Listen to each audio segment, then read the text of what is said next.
So now I'd like to go ahead and give you an actual demonstration of how to use OpenBio. And in this tutorial, what I'm going to show you is most of the functionality around building models. So the first thing we're going to do is create a new project. And we're going to give that a name. Maybe we'll call it Demo 5. Okay, now that we have a project open, we can go to File, New, OpenBio Model. All right, we give that model a name. Maybe we'll call it Test. Okay, and you'll notice that a tree opens up in the leftmost window, and the structure of that is as follows. So the top Mechanism tab represents your model. So if you double-click that, the model will open showing the species, reactions, parameters, and pathway diagram, all accessible via these 4 tabs. The next member in the tree is parameter set, where you store groups of parameters, computations, which includes simulations and analysis techniques, and experiment was where you upload your experimental data. So if we want to make a new model, we double-click the Mechanism tab, and you get back to your species, reactions, and parameter tables, and it's as simple as typing in species such as like R1,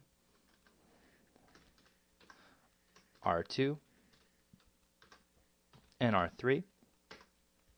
You notice there are properties associated with each of those species, such as the value, the type, and what compartment that species exists in. If you want to add additional compartments to your model, it's simply below. It says New Compartment. You can enter other compartment names like cytoplasm. And now you'll notice that each of these species has the ability to go into whichever compartment you select. Now, another way to build model or to enter species is through the Reaction tab. You can actually put in new reactions, such as like R4 plus R5 forms R6. And when you hit Add, OpenBio searches that and says the following new species are detected. Would you like to add them to the species list, R4, R5, and R6? And you say yes. Now if you go back to the Species tab, you'll notice R4, R5, and R6 are now populated in your species list. You can continue to put in reactions until your model is complete.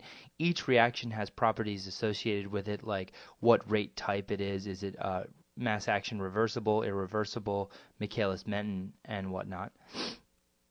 And it also has, you can assign parameters to that reaction.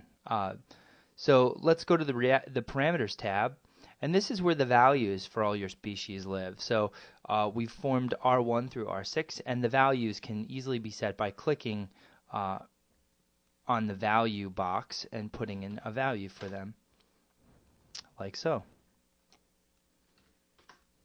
Okay, and when you have all of this done, essentially what you'll have is a complete model. Now I just did this for demonstration purposes, but in the next tutorial what I'll show you is how to import a model so you can actually see the pathway diagram become populated and we can actually run the simulation.